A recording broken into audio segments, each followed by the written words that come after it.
Assalamualaikum warahmatullahi wabarakatuh. Alhamdulillahirrabbilalamin. Wabihi nasta'in wa ala umurid dunya waddin. Wassalatu wassalamu ala asrafil anbiya'i wal mursalin wa ala alihi wa sahbihi ajma'in. Rabbi shrah li sadri wa yassir li amli wahlul 'uqdatam min lisani yafqahul qawli. Amma ba'du.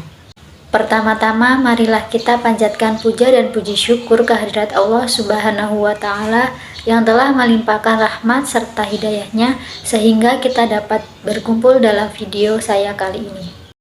Yang terhormat Bapak Fatahillah, Sarjana Hukum Magister Pendidikan selaku dosen pengampu mata kuliah kewarganegaraan serta teman-teman yang berbahagia sekalian.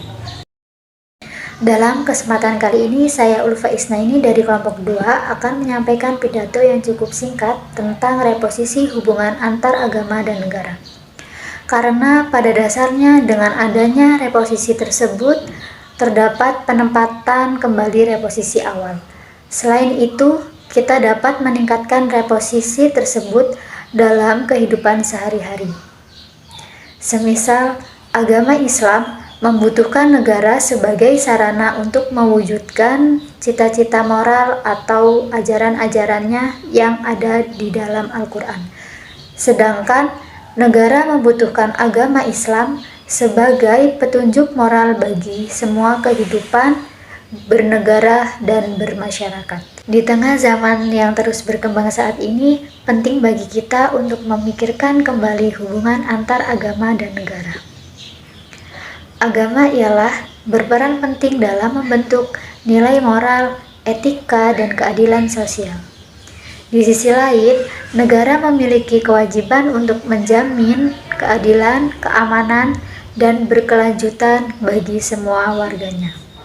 Melihat perkembangan saat ini juga, untuk menghindari kebingungan dan bahkan konflik antar umat beragama, memperjelas bahwa diperlukan kesepakatan baru tentang makna dan definisi agama. Maka hampir pasti akan ada kebingungan dalam kontradiksi lembaga-lembaga resmi keagamaan dengan kelompok-kelompok yang siap mengaku agama mereka. Hubungan antar negara dan agama sebagai fenomena sosial politik di Indonesia menunjukkan adanya pasangan surut sepanjang masa. Oleh karena itu, dapat dikatakan bahwa persoalan ini tersembunyi dalam kehidupan berbangsa dan bernegara agama di Indonesia dan penting hubungannya dengan bentuk negara Indonesia dari perspektif falsafah Pancasila. Hubungan antar agama dan negara harus dilihat dalam kerangka hubungan yang konstruktif dan kontekstual. Hal ini berarti hubungan antar agama dan negara dibangun berdasarkan pada kesamaan visi untuk menciptakan kehidupan manusia yang seutuhnya. Agama dan negara adalah sama-sama hamba Tuhan dalam mewujudkan kesejahteraan dan keadilan atas seluruh umat manusia. Kerangka berpikir tersebut membawa konsekuensi logis dalam mereposisi hubungan antar agama dan negara ke dalam bentuk yang lebih induktif berdasarkan fakta sejarah dan realitas sosial masyarakat. Reposisi hubungan agama dan negara bukanlah konsep yang mencoba menghilangkan agama dari kehidupan publik. Sebaliknya, ini tentang menciptakan landasan inklusif, mengakui agama dan keragaman agama sebagai bagian integral dari identitas kita sebagai bangsa. Merajut kerukunan antar umat bukanlah berarti menghilangkan perbedaan agama yang ada, melainkan justru menekankan pentingnya menghormati dan menghargai perbedaan tersebut.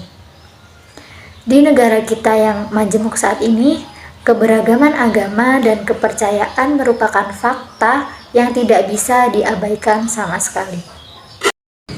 Agama dan negara tidak dapat dipisahkan dari masyarakat, karena mewujudkan cita-cita bersama masyarakat harus memahami nilai-nilai yang terkandung dalam agama dan negara, sehingga menuntut masyarakat memahami apa itu agama dan di mana negara itu berada. Segala peran dan fungsinya terutama di zaman ini, semuanya modern. Memang dalam beberapa hal, beberapa partai politik menuntut lebih Misalnya, untuk menggunakan hukum Islam sebagai dasar hukum positif. Dianggap bahwa umat Islam merupakan mayoritas penduduk negara itu, dan juga dipastikan bahwa pemeluk agama lain juga dilindungi jika usulan tersebut diadopsi. Dapat dikatakan bahwa hubungan antar agama dan negara merupakan hubungan yang erat. Setiap individu dalam suatu masyarakat selalu berinteraksi satu sama lain, membentuk suatu kesatuan masyarakat yang diatur oleh aturan-aturan yang kuat. Dalam hal ini, agama mengatur kehidupan masyarakat agar dapat hidup berdampingan dan saling membutuhkan. Dan negara yang merupakan organisasi daerah memberikan aturan kepada masyarakat, membentuk tujuan bersama. Kerukunan antar umat beragama adalah keadaan atau kondisi kehidupan umat beragama yang berinteraksi secara rukun, toleran, damai, saling menghormati perbedaan agama, serta kebebasan untuk menjalankan ibadahnya.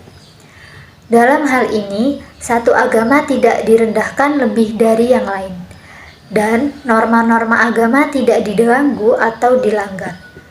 Bekerja bahu-membahu prinsip gotong royong dalam membangun masyarakat dan memperoleh manfaat yang sama dari keberadaan bersama untuk mencapai tujuan bersama berbangsa dan bernegara. Berdasarkan hal tersebut, dapat saya simpulkan bahwa kerukunan umat beragama adalah syarat hubungan umat beragama yang toleran, setara dalam beragama dan bersama-sama membangun masyarakat, bangsa, dan negara yang lebih damai. Negara yang baik adalah negara yang melindungi kebebasan beragama dan berkeyakinan seluruh warga negaranya. Hal ini berarti menjamin perlindungan hukum yang sama bagi semua pemeluk agama dan kepercayaan, tanpa memandang suku, ras, kepercayaan, atau jenis kelamin. Selain itu, negara juga harus memastikan bahwa tidak ada diskriminasi dalam kebijakan publik dan semua warga negara memiliki kesempatan untuk sama-sama berpartisipasi dalam kehidupan politik, ekonomi, dan sosial. Dengan adanya ini, toleran yang dalam dan keterbukaan untuk menghormati perbedaan, kita dapat menciptakan kerukunan antar agama yang lebih kuat. Kita membangun masyarakat yang menghargai dan memanfaatkan kekayaan agama yang ada. Mari kita jadikan agama sebagai sumber inspirasi untuk membangun masyarakat yang adil, harmonis, dan inklusif. Sebelum saya mengakhiri video ini, saya mengingatkan kita semua tentang pentingnya saling menghormati, mendengarkan, dan memahami pendapat satu sama lain. Mari kita jadikan reposisi hubungan antar agama dan negara ini sebagai langkah untuk merajut kerukunan antar umat, sehingga kita dapat hidup bersama dalam perdamaian bersama. Demikian pidato singkat tentang pentingnya reposisi hubungan agama dan negara. Dari banyak kata yang telah terucap dan dari banyak hal yang telah kita simak bersama-sama, semoga apa yang telah saya sampaikan kiranya menjadi bermanfaat bagi kita sekalian. Sekian yang dapat saya sampaikan. Bila ada kata yang kurang berkenan di hati para audiens, saya mohon maaf yang sebesar-besarnya. Kebaikan datang dari Allah Subhanahu wa Ta'ala, dan kesalahan datang dari saya selaku manusia biasa yang tidak luput dari lupa, salah, dan dosa. Demikian kiranya, dan akhir kata saya haturkan terima kasih. Saya akhiri, fastabiqul khairat. Wassalamualaikum warahmatullahi wabarakatuh.